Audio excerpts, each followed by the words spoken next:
ওপার বাংলার জনপ্রিয় জুটি দেব ও শুভশ্রী গাঙ্গুলির পর্দার প্রেম থেকে বাস্তবেও রূপ নিয়েছিল। চুটিয়ে প্রেমের পর আলাদাও হয়ে যান তারা। এরপর মুখ দেখাদেখি বন্ধ, সোশ্যালেও ব্লক। এরপর থেকে এই জুটিকে একসঙ্গে দেখার আশা প্রায় ফিকে হয়ে গিয়েছিল। কিন্তু প্রায় 9 বছর আগে শেষ করা ধূমকেতু সিনেমার মাধ্যমে আবারও তারা এক হলেন। দেখা হলো, কথা হলো, নাচ, গল্প। আর তা থেকেই সোশ্যালে ছড়িয়ে পড়লো একাধিক মিম। কেউ বলছে শুভশ্রীর স্বামী রাজ চক্রবর্তী নাকি রাতে ভাত খাননি।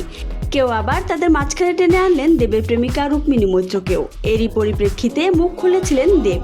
বারবার ট্রলিংয়ের কারণে রাজ, শুভশ্রী এবং রুক্মিণীর কাছে ক্ষমা চান এই অভিনেতা। কিন্তু এবার বিষয়টি নিয়ে মুখ খুললেন রুক্মিণী মৈত্র। সম্প্রতি সংবাদ মাধ্যমে মুখোমুখি হয়ে তিনি বলেন, আমি ভীষণ মজার মানুষ, হাসি পাচ্ছে। যদি সিনেমাটা ভালো হয় তবে এর থেকে ভালো আর কিছুই নয়। আর তাছাড়া দেবকে কোনোদিন আমার কাছে ক্ষমা চাইতে হবে না।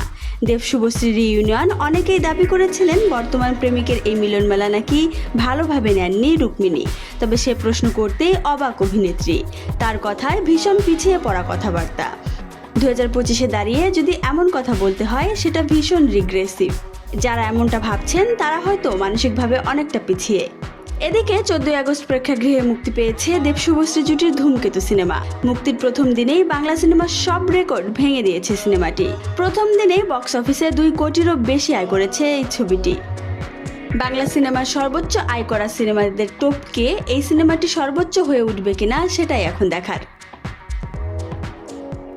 ভিডিওটি ভালো লাগলে একটি লাইক করুন, শেয়ার করুন, কমেন্ট করে জানান দেব শুভশ্রী জুটি আপনার কেমন লাগে।